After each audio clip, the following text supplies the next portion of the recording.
오늘은 우리가 사친가라는 작품을 공부를 해보려고 하는데요. 여러분, 이 작품은 이제 갈래로 따지면 가사입니다.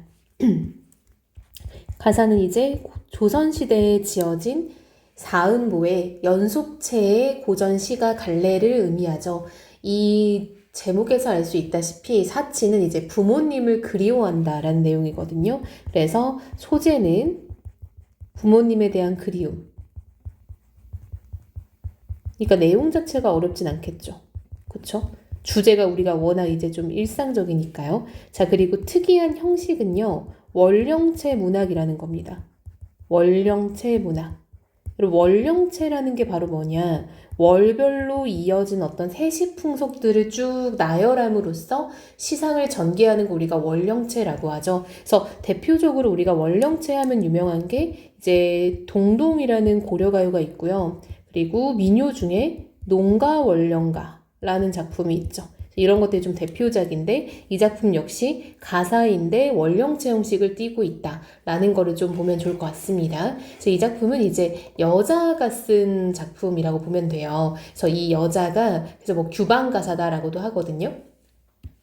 부모님을 그리워하는 마음을 이제 그려냈다라고 보면 좋을 것 같습니다. 자, 우리 한번 들어가 볼 건데요. 말이 되게 어려울 겁니다. 그래서 그런 것들을 좀 유의해 봅시다. 자, 정월이라 15일에 달 구경하는 소년들아 불렀죠, 여러분? 자, 정월은 1월입니다. 1월 15일 정월 대보름부터 시작을 하네요. 왜냐? 이 작품은 원령체다 보니까 이렇게 월별 세시풍속을 나열한다. 그 쌤이 이거를 다 빨간색 형광펜으로 칠해놨습니다. 달 구경하는 소년들아 불렀죠. 근데 여러분 이 부르는 거 우리가 도노법이라고 하는데요. 사실 이 도노법이라는 게 중요한 게 아니라 무언가를 불렀다라는 거는 청자로 설정했다라는 거를 좀 체크하면 좋을 것 같고요. 청자가 존재한다라는 거는 대화체가 설정되어 있다라고 보면 좋을 것 같아요. 흉풍도 보려니와 부모 봉양을 생각하라. 여러분 흉풍은요. 농사에 흉작이냐 풍작이냐 풍년이냐를 이제 점치는 거죠. 정월대보름에. 근데 이런 것보다 부모 봉양 좀 잘 생각해봐라 라고 해서 이 작품의 주제의식이라고 할 수 있겠죠. 신체발부 4대절을 부모님께 타고났어요. 여러분, 신체발부 4대절이라는 건요, 이제 신체의 모든 것, 4대절 되게 뭐 관절 이런 것까지 다 말하는 거거든요. 그래서 우리가 원래 그 유교에서 신체발부, 수지부모, 불감회상, 효지시야라는 말 있잖아요. 그래서 이게 소학원에도 나오는 말인데, 이제 이 모든 몸은 다 부모로부터 받은 거니까 이것이 훼손되는 것 이제 좀 불효다. 따라서 훼손되지 않게 지키는 것부터가 효도의 시작이다라는 말이 있죠. 그래서 이제 이 몸을 좀 잘 관리해라라는 말이죠. 태산같이 높은 덕과 하해같이 깊은 정 다 뭡니까? 부모님의 덕, 정을 말하는 거죠. 이거를 비유적 표현을 통해서 표현하고 있네요. 태산같이, 하해같이 이렇게요. 어이하여 이즈리요 천세만세 믿었더니 복래의 방장 영주산에 불로초와 불사약을 인력으로 얻을 손가 슬프다 라고 말하고 있죠. 자, 여러분 보세요. 복래산, 방장산, 영주산은요 각각 금강산, 지리산, 한라산을 뜻하기도 해요. 근데 그것 자체를 뜻한다라기보다는 신선이 사는 것으로 유명한 산이에요. 신선들이 머물렀다라고 유명한 산인데 이곳에는 불로초, 늙지 않는 풀, 불사약, 죽지 않는 약이 있다는 거죠. 이것을 인력으로 얻을 수 있냐, 얻을 수 있겠냐? 못 얻는다는 말이겠죠. 그쵸? 그래서 이거는 우리가 사람의 힘으로 얻을 수 없다. 그러므로 슬프다라고 해서 정서의 직접 제시죠. 화자의 정서는요, 지금 슬프다라는 걸 알 수 있어요. 수욕정이 풍부지하고 자욕양이 침부제라. 자, 여러분, 수욕정이 풍부자다라는 말은 나무는 가만히 있는데 바람이 흔들더라. 그것처럼 자욕양이 천부제라. 이건 무슨 말이냐면요. 내가 부모님한테 효도하려고 했는데 부모님은 이미 돌아가셨더라 라는 거죠. 공산 낙목 한 줌 흙 되어. 자, 빈 산에 이제 막 나뭇잎이 떨어지는 그곳에 한 줌 흙이 되었다라는 거는 어떤 죽음의 표현인 거죠. 영원한 이별이 되겠구나. 그래서 이제 부모님이 돌아가셨다는 걸 얘기하는 거죠. 1년 360일에 1일 사친 12시라. 자, 여러분, 1년은 365일이고요. 1일은 12시다라는 건 우리 옛날에는 2시간이 한 단위였던 거 기억나죠? 그래서 2시간씩 12시 하면은 24시간이잖아요. 그러니까 1년 내내 그리고 하루 내내 사친, 임금님이란다. 부모님을 잘 섬겨라 라는 거죠. 그래서 부모에 대한 어떤 섬김, 효도를 1년 내내, 하루 내내 이제 좀 실천하라는 말이겠죠. 그래서 이거는 어떤 1년 내내 라는 의미고요. 그 다음 1일 10이시다 라는 거는 하루 내내. 그러니까 매 순간 이런 말인 거예요. 매 순간. 서늘한 바람 적막하고 소식이 영영 끊기니 슬프다 우리 부모 대보름인 줄도 모르신다. 그쵸? 돌아가셨으니까요.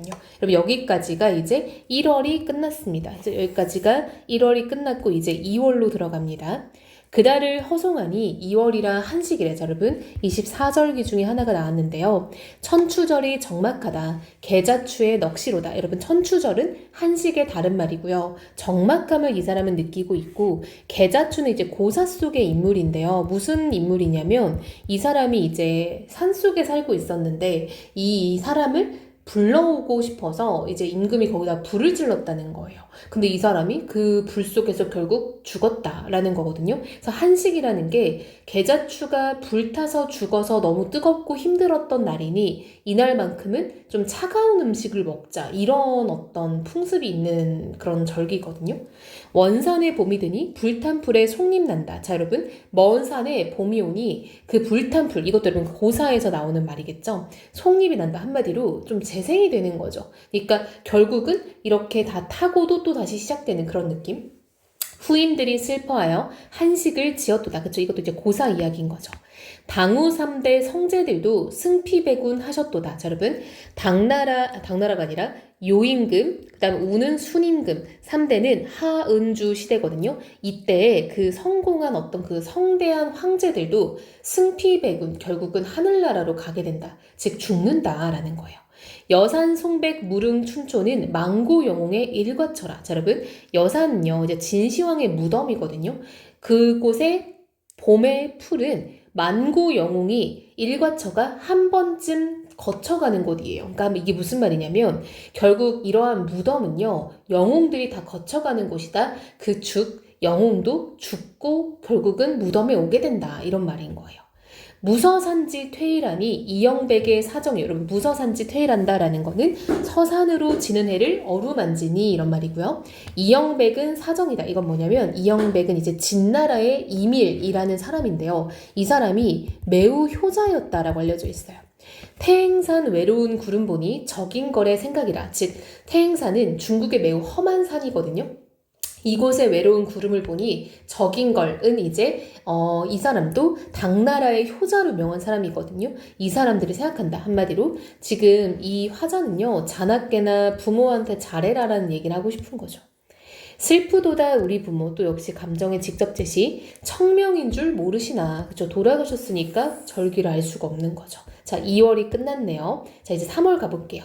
그달 금음 다 지나고 3월이라 삼진날에 여러분 3월 초사한 날 이건 이제 답청절이라고도 하거든요. 그래서 답청놀이 하는 날인데 답청이라는 게 봄의 풀밟기예요. 풀을 밟음으로써 이제 뭐 풀냄새 맡고 아 봄이 왔구나를 깨닫는 거죠.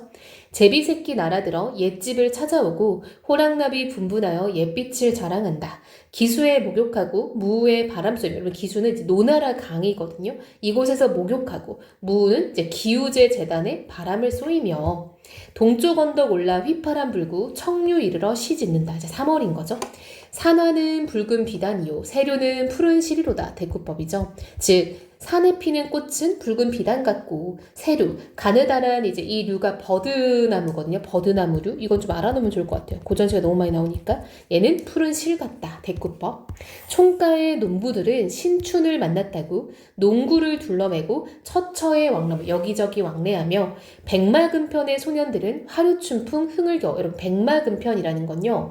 백마를 타고 금편이 금으로 된 채찍이거든요. 한마디로 매우 차려입었다라는 거예요. 이거 규원가에도 나오거든요. 매우 차려입은 소년들은 놀러다니고 쌍을 지어 논일 적에 산화 작작 남만개라. 여러분 산화는 산에 핀 꽃이 작작 이게 불작자 여러분 불처럼 남만개 즉 화려하게 펴있다 라는 거예요. 화려하게. 지금 이제 봄 맞아서 꽃이 막 펴 있는 거죠. 슬프도다 세월이여. 애오생지 가련하니 탄광음지 여르로다. 자, 여러분, 애오생지 가련은 나의 삶이 슬프도다 이런 말입니다.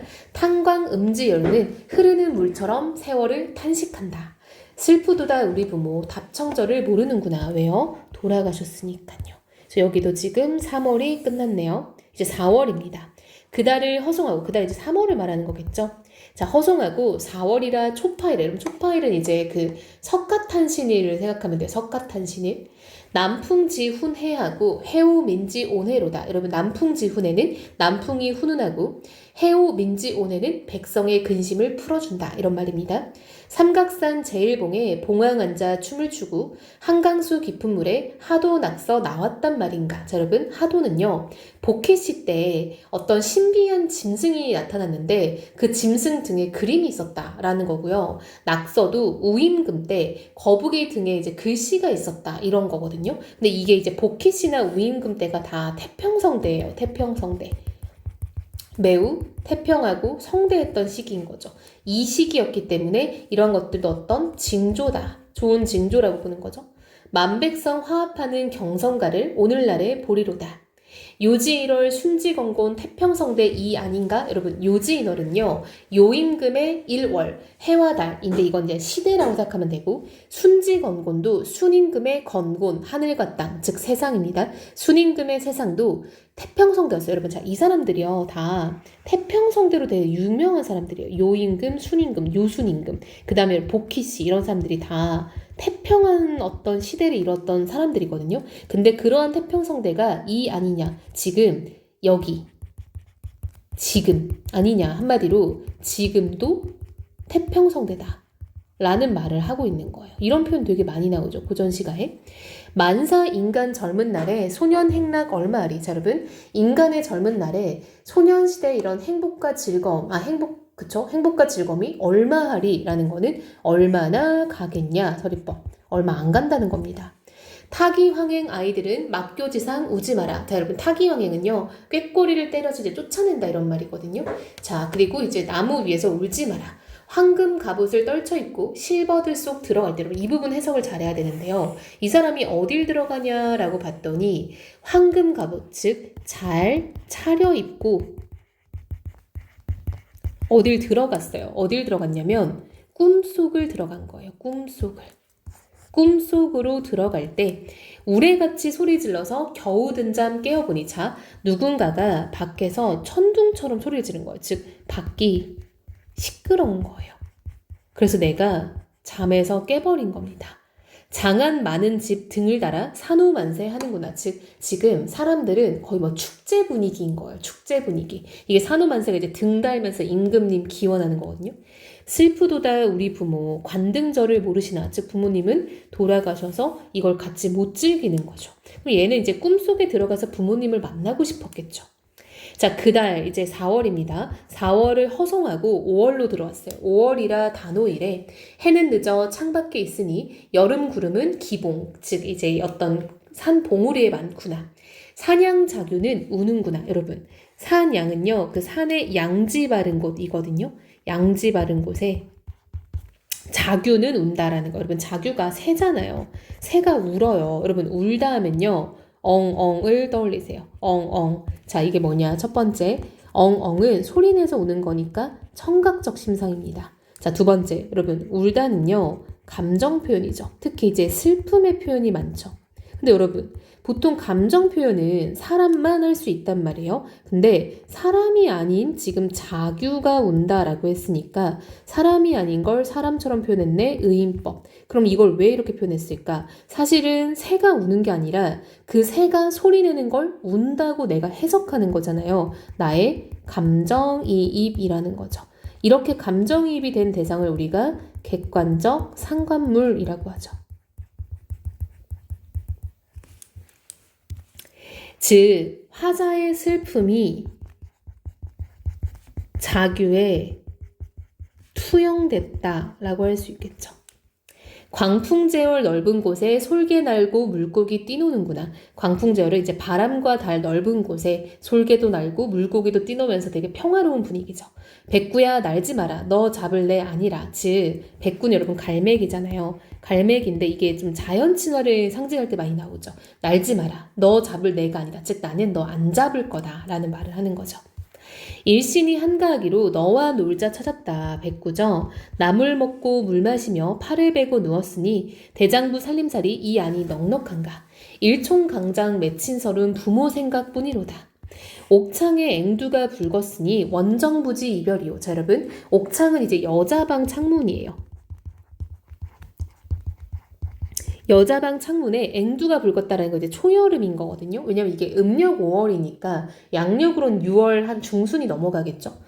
원정부지 이별은 전쟁터에 나간 남편과의 이별을 뜻하는 거고, 몽중에 매화가 피었으니 음풍진어 영욕이다라는 거는 속세의 영화 속에서 시를 읊조린다 이런 말입니다.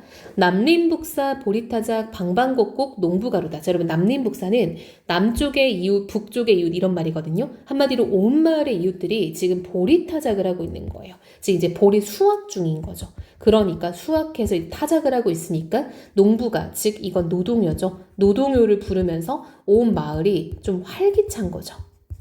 송백, 양류, 긴긴 나무에 높다랗게 그네 매고, 즉 소나무, 잣나무, 버드나무, 긴 나무에 높다랗게 그네를 맸다는 거, 이거 단오의 풍습이죠. 단오날 그네 타잖아요. 노기용상 미인들은 오락가락 하는구나. 왜요? 그네 타느라고요. 노기용상도 이제 그 녹색 저고리 붉은 치마인 거죠. 슬프도다 우리 부모 단오절을 모르시나 라고 해서 지금 절기마다 부모님을 떠올리면서 슬퍼하는 모습을 지금 보이고 있는 거죠. 그래서 이 사람이 지금 반복적으로 이 부모님을 이제 그리워하면서 슬퍼하는 게 어떤 절기가 올 때마다 부모님과 함께 즐기지 못하는 것에 대해서 굉장히 좀 슬퍼하고 있다라는 거를 보면 좋을 것 같습니다. 자, 여러분 이렇게 해서 내용을 한번 다 봤는데요. 일단 시작할 때 1월 같은 경우에는 이제 시작달이니까 그런 표현이 없는데 뒤에 보면은 그달을 허송하니 보내줬다 이런 느낌 보면 되겠죠. 여기도 그달을 허송하고 그달을 허송하고 이런 식으로 어떤 좀 반복적인 표현들이 좀 보이죠. 그래서 이렇게 해서 뭔가 좀 통일성 있는 그런 모습을 보입니다. 그렇죠? 그래서 매 달이 지날 때마다 새로운 달마다 이 표현을 반복함으로써 작품 전체에 어떤 구조적인 안정감을 주고 있죠. 자, 그리고 여러분, 이게 약간 좀 이제 좀 반복되다 보니까 1월, 2월, 3월, 4월 이렇게 쭉 되니까 사실 부모님을 엄청 그리워하는 느낌보다 뭔가 약간 좀, 물론 그립죠. 매우 그리운데 약간 좀 뭔가 의도적으로 연이 아니라 한 달을 추가함으로써 좀 분량을 좀 때우는 느낌이 좀 들 수 있다라는 어떤 비판이 있기도 해요. 그래서 이런 식으로 약간 누군가를 호명함으로써, 즉 호명함으로써 자신의 상황과 감정을 호소하는 효과를 줌으로써 내가 정말 슬프다라는 걸 강조하는 그런 느낌을 준다고도 해석을 할 수 있거든요. 그래서 그런 부분들도 좀 눈여겨보면 좋을 것 같습니다. 그래서 이 작품은 여러분들이 이번에 이제 수능 특강에서 보게 될 고전시가 중에 좀 어려운 작품에 속할 것 같아요. 그래서 그런 것들을 좀 잘 체크하면 좋을 것 같습니다.